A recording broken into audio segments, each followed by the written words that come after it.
Astaghfirullah. Assalamualaikum warahmatullahi wabarakatuh.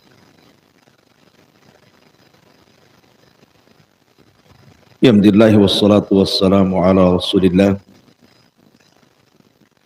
wa ala alihi wa sahbihi wa mawalah wa la hawla wa la quwata illa billahi wa ba'd.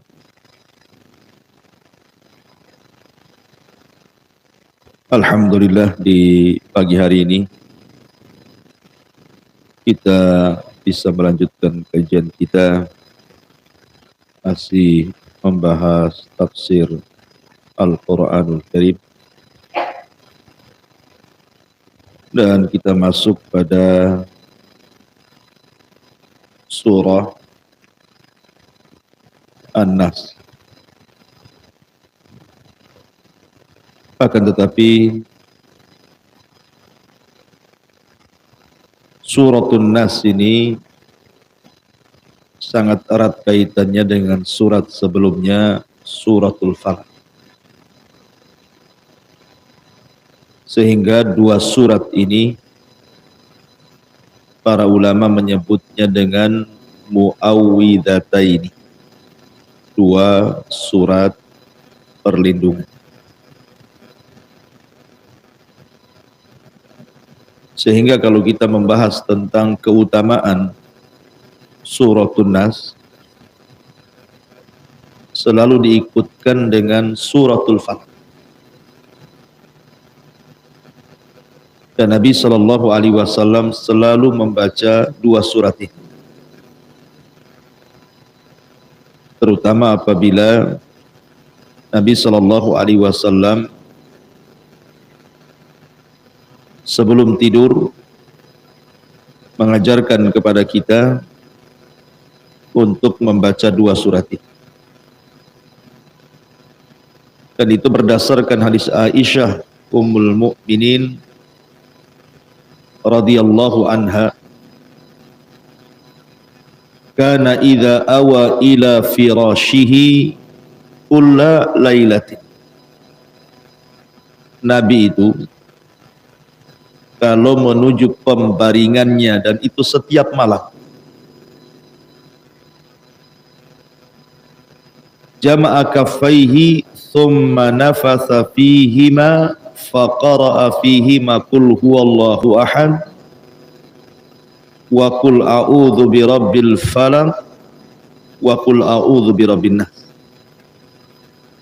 Jadi Nabi SAW kemudian merapatkan kedua telapak tangannya, kemudian meniupnya, kemudian membaca qul huwallahu ahad, qul a'udzu birabbil falaq, qul a'udzu birabbin nas, thumma yamsahu bihi ma mastata'a min jasad.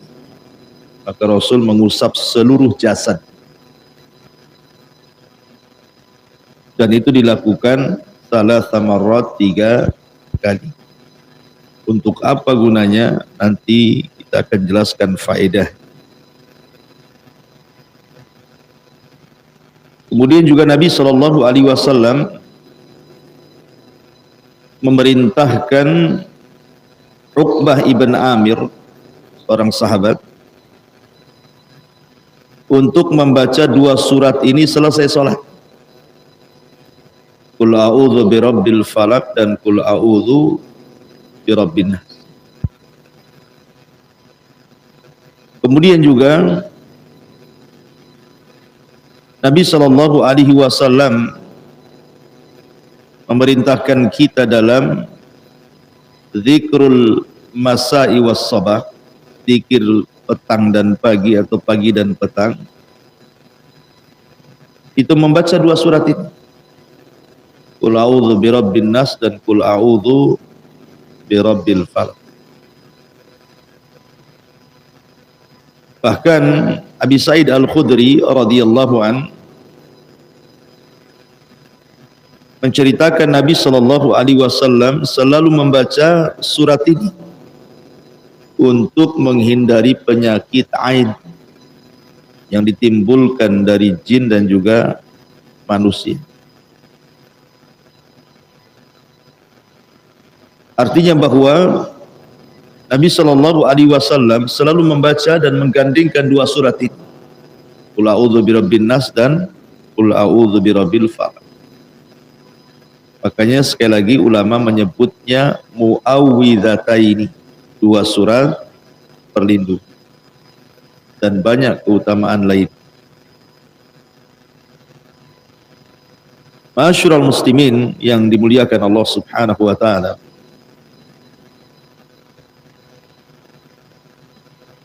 penyebutan muawwidhataini ini berdasarkan riwayat Abi Dawud dan juga Tirmidzi dari Uqbah bin Amir radhiyallahu an, di mana dia mengatakan amarani Rasulullah sallallahu alaihi wasallam an aqra'a bil muawwidzat ay ayatus surataini wa fi riwayatin bil muawwidataini fi duburi kulli shalah. Rasul memerintahkan kepadaku untuk membaca ayat-ayat perlindungan dalam riwayat muawwidataini. Jadi Rasul yang menyebutnya bahwa suratul Nas dan suratul Falaq itu memang dua surat perlindungan. Perlindungan dari apa? Nanti kita jelas. Baik, suratul Falaq ini atau suratul Nas, dua surat ini, ada yang mengatakan bahwa keduanya Makkiyah dan ada yang mengatakan keduanya Madaniyah. Tentu hasba asbabin nuzul, tergantung sebab turunnya kenapa. Tapi sebelum saya menjelaskan suratul Nas, biar tertib dari segi pembahasan, maka kita akan dahulukan suratul Falaq, kemudian suratul Nas. Kenapa? Karena di dalam dua surat ini Allah Subhanahu wa taala hendak menjelaskan kepada kita tentang musuh-musuh manusia. Manusia itu punya banyak musuh. Dan musuh manusia itu adalah ma khalaq, yang Allah ciptakan dari keburukan. Min syarri ma khalaq. Tetapi dari keburukan yang Allah Subhanahu wa taala ciptakan, yang paling bahaya bagi manusia itu ada 4.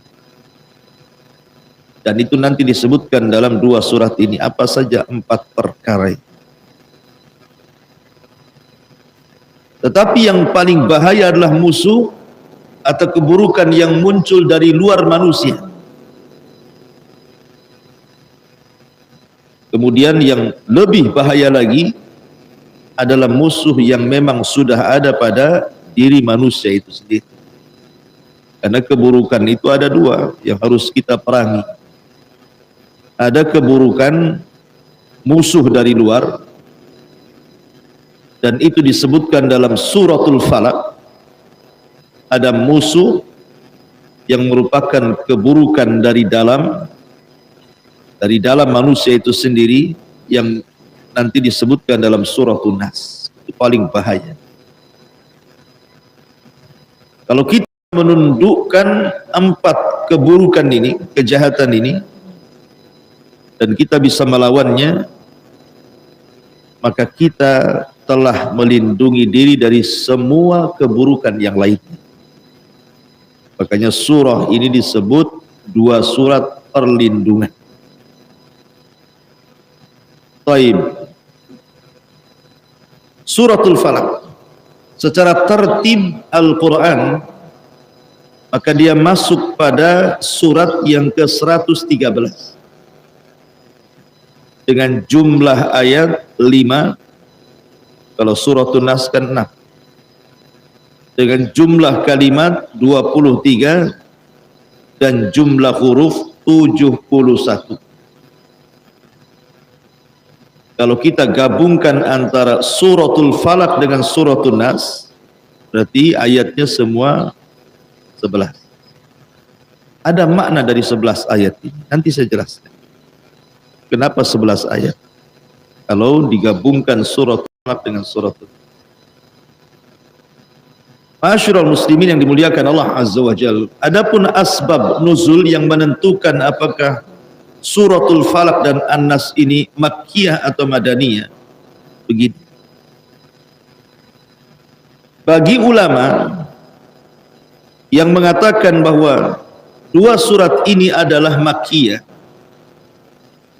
karena dua surat ini turun setelah surah Al-Fil dan surah Quraisy, dan dua surat ini turun sebelum hijrah. Adapun suratul Fil ma'ruf, alam tara kaifa fa'ala rabbuka bi ashabil fil alam yaj'al kaidahum fi tadlil wa arsala alaihim tayran ababil tarmihim bihijaratin min sijil faja'alahum ka'asfim ma'kul. Menceritakan tentang Ashabul Fil, pasukan gajah yang dipimpin Abrahatul Asra. Kemudian dalam surat Al-Quraisy setelah Fil kan turun surah Quraisy, karena peristiwa Ashabul Fil itu untuk li'ila fi Quraisyin ila fihim rihlatas syita'i was-sayf. Baru di ujung ayat Allah mengatakan falyabudu rabb hadzal bait alladzi at'amahum min ju'i wa amanahum min khauf. Ya, dengan peristiwa Ashabul Fil, dihancurkannya Abrahatul Asram, maka Allah berikan keamanan kepada penduduk Quraisy sehingga mereka berjalan ke sana kemari tidak ada yang mengganggu. Wa amanahum min khauf. Dan mereka diberikan rizki dengan sebab itu. Karena mereka bisa berniaga ke Syam aman, bisa berniaga ke Yaman aman, sehingga pulang membawa rizki makanan yang banyak. Alladzi at'amahum min ju', sehingga rasa lapar mereka bisa tercukupi. Baru kemudian Allah mengatakan qul a'udzu birabbil falaq, surat yang ketiga. Seolah-olah Allah ingin mengatakan, siapa yang memberikan keamanan kepada kalian, siapa yang memberikan rizki kepada kalian, qul, katakan ya Muhammad, yang memberikan itu semua adalah Rabbul Falaq. Seperti itu tertib. Jangan lupa wahai orang-orang Quraisy, kalian bisa berjalan ke Syam, bisa berjalan ke Yaman, pulang membawa makanan, kalian bisa kenyang, kalian tidak takut dari pencurian, perampokan di tengah padang pasir. Itu datang dari mana? Qul a'udzu birabbil falaq. Semua datang dari Rabbul Falaq, Rabb pemilik falak, Allah Subhanahu wa ta'ala. Adapun kenapa muawwidhataini ini, qul a'udzu birabbil falaq dan qul a'udzu birabbin nas, jatuh setelah suratul Ikhlas?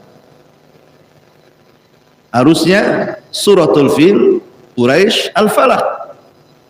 Tapi kenapa kemudian jatuh setelah qul huwallahu ahad, suratul Ikhlas? Sebagaimana kita disuruh dalam suratul Ikhlas, qul huwallahu ahad, Allahus samad, lam yalid walam yulad walam yakul lahu kufuwan ahad. Kita disuruh mengikhlaskan diri dalam setiap peribadatan kita kepada Allah Subhanahu wa ta'ala.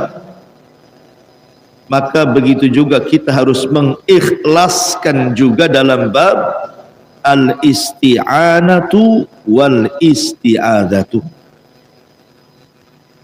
Isti'anah artinya meminta pertolongan, isti'adzah artinya meminta perlindungan. Kalau kita mentauhidkan Allah pada semua ibadah, iyyaka na'bud, maka kita juga iyyaka nasta'in. Hanya kepada Allah juga meminta pertolongan dan perlindungan. Dan pertolongan dan perlindungan ada pada dua surat, qul a'udzu birabbil falaq dan qul a'udzu birabbin nas.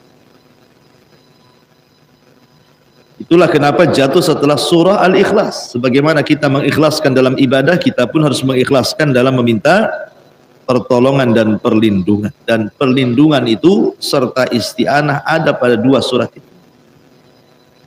Karena Allah mengatakan iyyaka na'bud, setelah itu wa iyyaka nasta'in. Baik, kita masuk dari sini menunjukkan apa? Surah Makkiyah. Lah, kenapa kemudian ada sebagian para ulama mengatakan bahwa ini bukan Makkiyah tapi Madaniyah. Bukan surah Makkiyah, artinya turun sebelum hijrah, tapi ini turun setelah hijrah. Karena melihat asbab nuzul yang lain. Di mana asbab nuzul yang lain ini sebabnya karena tersihirnya Nabi. Dan peristiwa tersihirnya Nabi bukan di Mekah, tetapi di Madinah. Ada seorang Yahudi namanya Labid ibn A'sam dari kabilah Bani Zuraik. Labid ibn A'sam dari kabilah Bani Zuraik ini, itu satu keluarga tukang sihir. Satu keluarga. Dia tukang sihir, ya anak-anaknya tukang sihir gitu ya. Memang keluarga sihir. Labid ibn A'sam dari Bani Zuraik. Kita tahu bahwa permusuhan orang-orang Yahudi di Madinah kepada Rasul itu luar biasa. Dan kita tahu bahwa yang mempelajari sihir yang pertama kali siapa? Yahudi. Wattaba'u ma tatlu syayatin ala mulki Sulaiman wa ma kafara Sulaiman walakinna syayatina kafaru yu'allimuna an-nasa sihra wa ma yu'allimani min ahadin ila akhiril ayat. Dahulu di zaman Harut dan Marut, ketika berhasil mengambil kotak yang disimpan oleh Sulaiman di bawah singgasananya dan isinya adalah buku-buku sihir yang dirampas Nabi Allah Sulaiman dari tukang-tukang sihir itu, diambil oleh Harut dan Marut. Tentu karena hasutan syaitan. Kemudian dipelajari, tapi Harut dan Marut mengatakan siapa yang ingin mempelajari sihir jangan kufur. Maka banyak orang-orang Yahudi akhirnya mempelajari sihir kepada Harut dan Marut. Dari sini menunjukkan bahwa yang gemar mempelajari sihir itu orang Yahudi. Dan yang paling kencang sihir itu sihirnya Yahudi. Lah, Yahudi Madinah ini berusaha menyihir Rasul, tapi tidak mempan. Kenapa? Karena Nabi SAW selalu dijaga oleh Allah Subhanahu wa taala. Wallahu ya'simuka minan nas. Dan Allah menjaga kamu dari manusia. Wa sayakfikahumullah, dan Allah akan memberikan kecukupan kepadamu. Akhirnya karena mereka selalu meleset sihirnya, mulailah mereka mendatangi Labid ibn A'sam, orang Arab tetapi walanya kepada Yahudi karena hidup di kampung Yahudi. Kampung Yahudi itu kan banyak di Madinah kala itu. Yang paling besar tentu 3 kabilah, Bani Nadir, Bani Quraidah, dan Bani Unaiqah. Tapi yang kecil-kecil banyak. Karena Yahudi itu kan yang di Madinah ada asal orang Arab, karena banyak interaksi Yahudi dengan Yahudi akhirnya masuk Yahudi, seperti Labid bin A'sam ini. Ada yang memang orang Yahudi yang datang dari luar, seperti kabilah tadi yang saya sebutkan, Bani Qunaiqah, Bani Nadir, kemudian Bani Quraidah. Ini kan Yahudi dari Yerusalem yang kemudian hijrah ke Madinah. Karena beratus-ratus tahun mereka berinteraksi dengan orang Arab, banyak orang Arab jadi Yahudi. Nah, salah satunya Labid ibn A'sam. Mereka datang kepada Labid bin A'sam karena terkenal sihirnya hebat, untuk menyihir Nabi SAW dengan imbalan yang besar. Mereka merasa dihinakan oleh Rasulullah SAW karena kesalahan mereka sendiri membuang perjanjian. Maka mulailah kemudian Labid ibn A'sam memerintahkan keluarganya untuk mencuri bukhul, karena sihir yang paling jahat itu kalau sudah menggunakan bukhul. Dan bukhulnya diambil dari sisir Rasul dan rambut Rasul yang terlilit di sisi Rasul. Dan jumlah rambut yang terlilit itu 11 rambut. Dan itu akan berhadapan dengan 11 ayat. katakan tadi ada faedah kenapa jadi 11 ayat. Qul a'udzu birabbil falaq 5 ayat, qul a'udzu birabbin nas 6 ayat. Kalau digabungkan 11 ayat menghadapi 11 helai rambut Rasul yang dijadikan pukul untuk menyihir Rasul.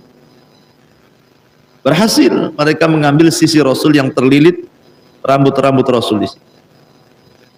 Dengan pukul inilah mereka menyihir Rasul. Kemudian mereka meletakkan pukul itu di sebuah sumur namanya Ranuna. Ada sumur Ranuna. Disitulah kemudian Labid ibn Asam dan keluarganya menyihir Rasul dan meletakkan bukulnya di situ, di sumur Ranuna itu. Subhanallah. Tentu tidak lepas dari qada wal qadar. Nabi SAW tersihir oleh keluarga Labid bin Asam. Tetapi tersihirnya Rasul tidak mempengaruhi wahyu sama sekali. Hanya Nabi SAW melemah badannya. Kita tahu bahwa Rasul itu kuat fisiknya, tidak pernah sakit Rasul itu. Walaupun usianya sudah tua gitu ya, sudah di atas 50, kepala 50 gitu, 5 tahun 50 tahun ke atas. Kan Rasul berpoligami itu di atas 50 tahun usianya. Istrinya banyak, tentu banyak istri banyak pikiran kan itu. Dia pun menjadi pemimpin negara, pemimpin pasukan, pengatur strategis, harus melayani rakyatnya, begitu seterusnya. Tapi Rasulullah SAW itu sehat orang, tidak pernah sakit. Tetapi ketika terkena sihir Labid bin Asam ini melemah badannya. Bukan hanya itu saja, terkadang Nabi SAW terhayalkan seolah-olah dia mendatangi sesuatu padahal tidak mendatanginya. Contoh umpamanya, tiba-tiba Rasul mandi junub padahal tidak junub semalam itu. Dan itu berlangsung selama 6 bulan. Pengaruh sihirnya Labid bin Asam itu selama 6 bulan. Yang curiga kepada Rasul adalah Aisyah radhiyallahu anha. Curiga Aisyah, ada apa dengan suaminya? Kenapa kok sifatnya aneh? Sehingga Aisyah bertanya, ya Rasulullah, kenapa engkau ini seolah-olah ya'tika syai' walam ya'ti, mendatangi sesuatu padahal engkau tidak mendatanginya? Seolah-olah Rasul junub padahal tidak junub, gitu maksudnya. Sehingga Aisyah radhiyallahu anha mengatakan, cobalah engkau minta fatwa kepada Rabb. Maka Nabi SAW akhirnya selesai ibadah Isya, setelah mendapatkan masukan dari Ummul Mukminin Aisyah radhiyallahu anha, Rasul pun salat. Langsung ibadah Isya langsung salat. Dan tidak tidur. Malam itu dia habiskan untuk salat. Dia mulai. Dia hendak meminta fatwa kepada Allah Azza wa Jalla. Ketika mendekati subuh, manusiawi, Rasul juga kayak kita, ngantuk juga. Tertidurlah Rasul sebentar. Ketika tertidur itulah turun Jibril dan satu malaikat yang lainnya, ada yang mengatakan Mikail, ada yang mengatakan yang lainnya, turun menemui Rasul yang sedang berbaring itu. Kemudian Jibril pun berdiri di samping Nabi SAW bertanya kepada malaikat yang bersamanya, ada apa dengan si Muhammad ini? Maka malaikat yang satunya mengatakan matbub. Orang Arab menyebutnya sihir itu dengan tib. Orang ini terkena sihir. Maksudnya Nabi SAW. Maka Jibril mengatakan, siapa yang berani menyihirnya? Maka malaikat satunya mengatakan, Labid ibn A'sam al-Yahudi. Seorang Labid ibn A'sam Yahudi. Ainahu, di mana sihirnya? Di mana diletakkan buhul sihirnya itu? Maka malaikat yang satu fi bi'ri ali fulan, di sumurnya Bani Fulan, maksudnya sumur Ranuna. Kemudian malaikat ini mendatangi sumur tersebut dan betul di situ ada buhulnya. Kemudian meruqyah Nabi SAW dengan menurunkan 2 surat perlindungan. Maka Jibril membaca qul a'udzu birabbil falaq min syarri ma khalaq wa min syarri ghasiqin idza waqab wa min syarri nafathati fil 'uqad wa min syarri hasidin idza hasad qul a'udzu birabbin nas malikin nas ilahin nas min syarril waswasil khannas alladzi waswisu fi sudurin nasi minal jinnati wan. Hilanglah sihir Rasul. Setiap Jibril membaca 1 ayat qul a'udzu birabbil falaq, rontoklah 1 buhur. 2 ayat 2 buhul, 3 ayat 3 buhul, sampai ketika 11 ayat Jibril baca, rontoklah 11 buhul yang bersumber dari 11 rambut Rasul yang terlilit di sisir Nabi SAW. Maka terlepaslah sihir dari jasad Rasul. Ikhwan, soal masalah kisah ini ada sebagian orang yang kemudian mengingkari. Tidak mungkin Rasul terkena sihir. Bukankah Rasul itu maksum gitu. Sampai akhirnya tajarru, beraninya mereka sampai tingkat melemahkan hadis. Karena membawa keperasaan, melemahkan hadis itu dibawa keperasaan. Mungkin Nabi terkena sihir. Nabi kan maksum gitu. Riwayat ini tercantum dalam Sahih Bukhari, tercantum dalam kitab-kitab sunnah, dan disahihkan para ulama, hingga harus kita katakan sami'na wa ata'na. Dan tersihirnya Rasul tidak ada kaitan dengan masalah wahyu, tidak mempengaruhi wahyu Rasul yang diturunkan Allah kepada dia, karena hanya mempengaruhi fisik Rasul saja, tidak mempengaruhi akal Rasul. Rasul sadar, sehat gitu ya, akalnya sehat, Rasul tidak gila, sehingga tidak ada kaitan antara kemaksuman dengan terkena sihir. Justru memperkuat bahwa Rasul itu adalah manusia sama dengan kita. Kita makan, Rasul makan, kita minum, Rasul minum, kita sakit, Rasul pun bisa sakit. Kita terkena sihir, Rasul pun bisa terkena sihir. Makanya dalam syahadat kita senantiasa mengatakan abduhu wa rasuluhu, kan itu. Hamba Allah dan Rasulnya. Dia bukan malaikat. Dia hamba sama dengan kita. Tetapi abdun fala yu'bad wa rasulun fala yukad. Hamba jangan disembah dan Rasul jangan didustakan. Dari asbab nuzul inilah bahwa turunnya muawwidhataini qul a'udzu birabbil falaq dan qul a'udzu birabbin nas ini disebabkan kisah Labid bin A'sam dari Bani Zurek ini. Maka ulama yang kedua mengatakan bahwa 2 surat ini adalah madani, turun setelah hijrah, karena peristiwa Labid bin A'sam itu kan di Madinah. Di Mekah mana ada orang Yahudi yang orang-orang dakwah Nabi. Orang Yahudi itu muncul di kota Madinah. Di Mekah itu musuhnya musyrik Arab saja. Ini diantara khilaf kenapa disebut Makkiyah. Bagi yang mengatakan Makkiyah karena turun setelah suratul Fil dan surah Quraisy, dan keduanya di permulaan dakwah, maksudnya di kota Mekah. Dan pendapat yang kedua madani disebabkan ada kisah Labid ibn A'sam, dan itu pula menjadikan asbab nuzul dari 2 surat perlindung. Baik. Kita masuk pada ayat. Allah Subhanahu wa taala berfirman, "Qul a'udzu birabbil falaq." Katakan ya Muhammad,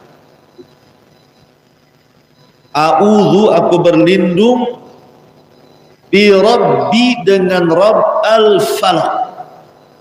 Apa sih yang dimaksud falak di sini? Ada yang mengatakan falak itu artinya falak subuh, falikul isbah. Artinya falak itu cahaya di waktu subuh menjelang pagi. Artinya berlalunya malam dengan datangnya cahaya fajar. Nah itulah falak. Falikul isbah. Makanya Rasul ketika bermimpi seperti falak subuh.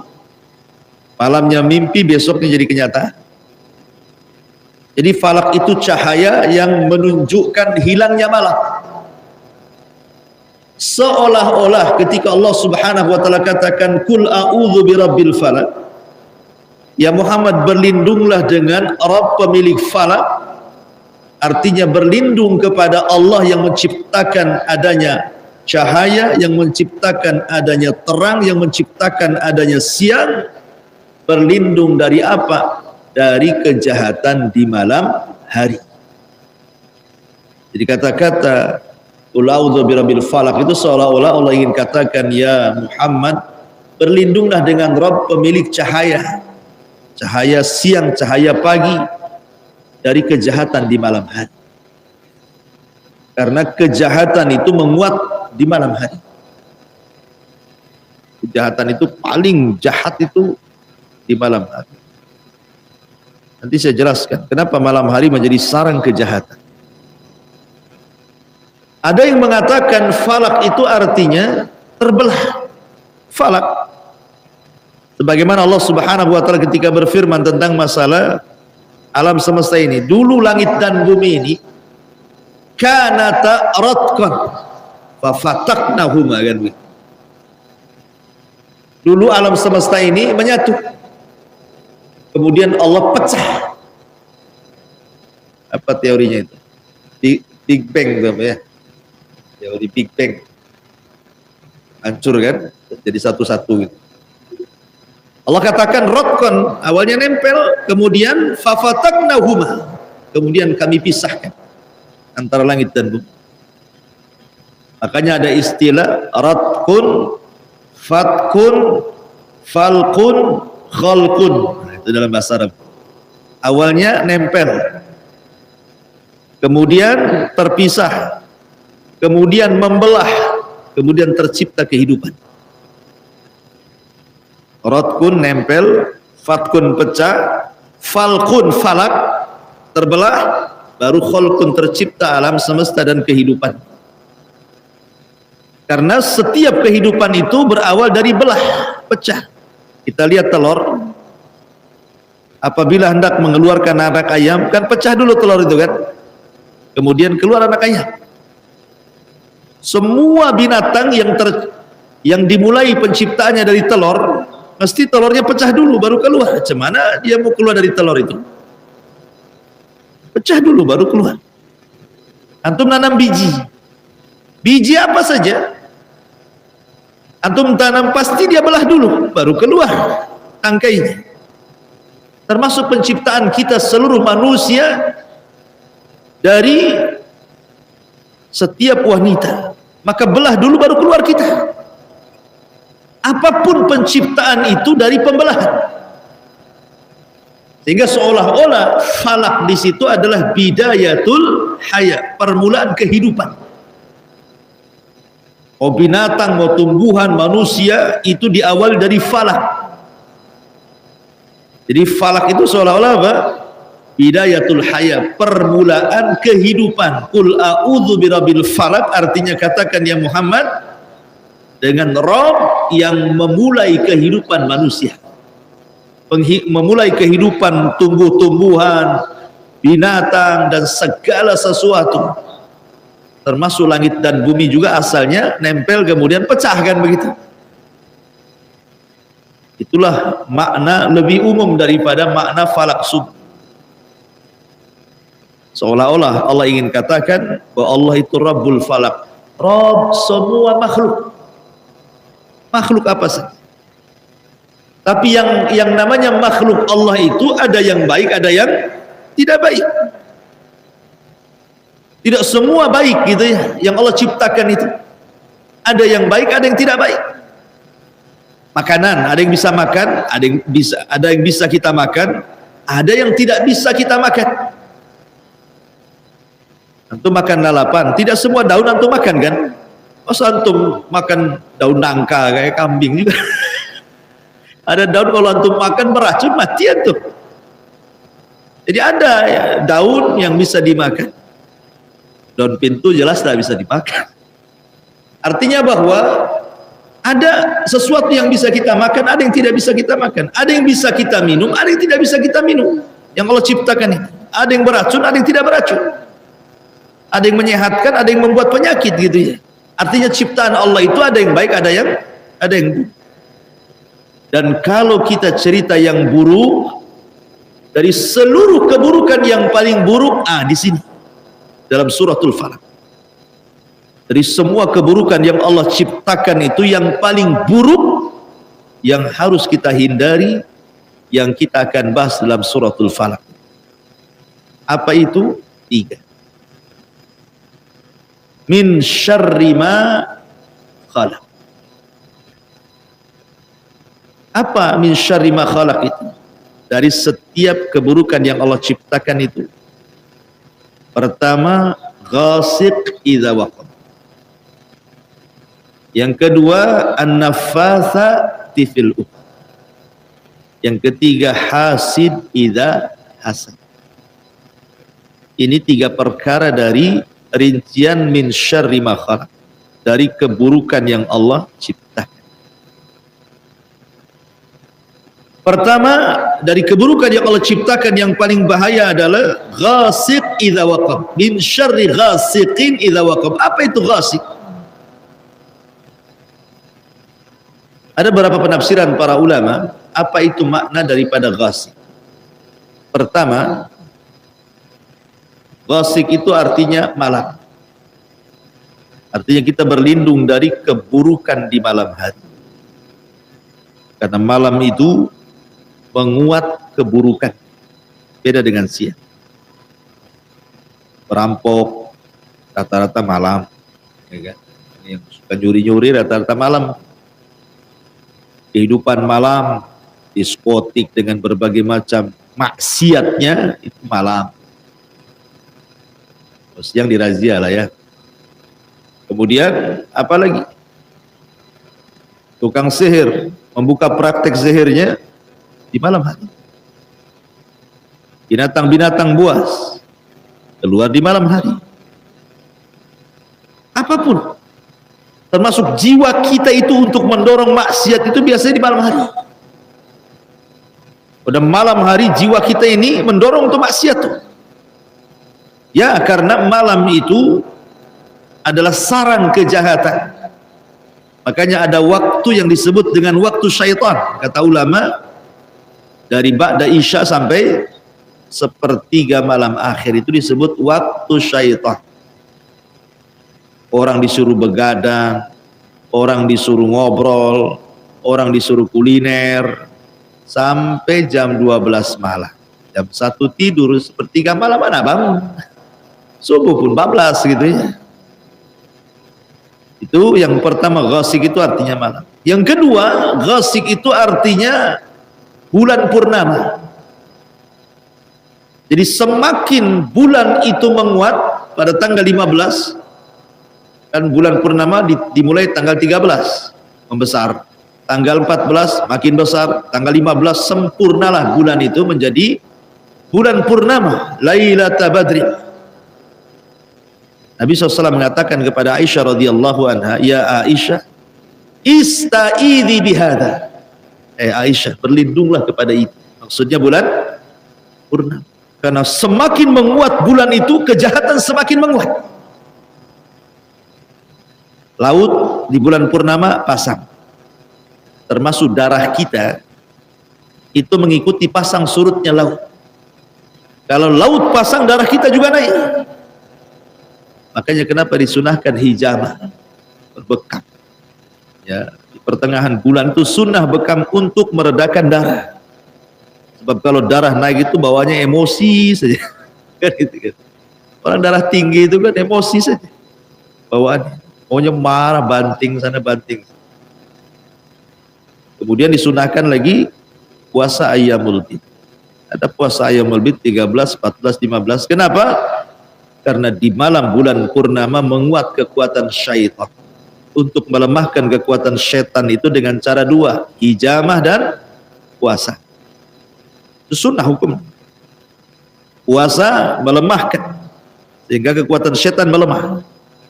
Hijamah juga sama, karena setan masuk kepada tubuh manusia itu dari jalan darah. Dengan disedotnya, setannya kesedot lah kan. Makanya orang habis hijamah itu kan lemas, banyak tidur saja kan. Malas mau maksiat kalau sudah tidur. Jadi dua sunnah itu untuk melemahkan kekuatan setan. Makanya kalau dulu saya masih kecil-kecil tuh, di zaman jahiliyah, kalau nonton film bertepatan hari Jumat, bulan purnama, Jumat Kliwon, ada suara anjing, serem kayaknya. Jadi identik purnama itu dengan film-film serem zaman dulu tuh. Ya kan, kalau sudah Jumat Kliwon purnama ada suara anjing, sudah itu. Datang sundel bolong lah, apa-apa macam-macam, ya kan. Hantu-hantu itu, hantu blau macam keluar semua. Ya karena memang diidentikan bulan purnama itu dengan kekuatan setan. Makanya untuk melemahkan dengan cara puasa dan hijamah. Ada yang mengatakan bahwa ghasik itu artinya setiap yang berjalan di malam hari dan tidak bisa dilihat. Yasril lail walam yura, sesuatu yang berjalan di malam hari dan tidak bisa dilihat. Dan ini mencakup segala sesuatu, termasuk syaitan. Setan kan bisa melihat kita, kita tidak melihat mereka, maksudnya setan dari kalangan jin, termasuk ghasik. Termasuk juga ghasik itu semua yang berkaitan dengan virus-virus, mikrobat-mikrobat, virus-virus, baik virus-virus yang mematikan ataupun yang tidak mematikan, itu tersebar di malam hari. Tersebar di malam hari, termasuk virus corona dan yang semacamnya, itu lebih banyak tersebar di malam hari. Dari mana kita tahu? Dari penafsiran ghasik. Ghasik itu sesuatu yang membahayakan yang tersebar, termasuk dalamnya setan, virus-virus macam-macam gitu kan. Seperti kita lihat orang-orang yang naudzubillah berzina kemudian terkena penyakit AIDS di malam hari, ya kan? Atau penyakit-penyakit yang lainnya. Makanya kita berlindung di malam hari itu. Termasuk binatang-binatang yang berbisa, ular dan semacamnya, itu keluar di malam hari. Maka itu disebut ghasik. Nah, kita berlindung dari ghasik itu, min syarri ghasiqin idza waqa. Karena ghasik ini sangat bahaya, baik diartikan malam, baik diartikan purnama, baik diartikan semua yang berjalan di malam dan tidak terlihat, semua bahaya. Sebab itulah kita berlindung dari ghasik ini, karena ini musuh yang pertama, kejahatan yang pertama yang akan mempengaruhi kehidupan kita. Wallahu a'lam. Kita berhenti sampai kalimat min syarri ghasiqin idza waqa. Wallahu a'lam. Insyaallah kita lanjutkan ke depan dan mudah-mudahan ada manfaatnya. Subhanallah, asyhadu an la ilaha illa anta, astaghfiruka wa atubu ilaik.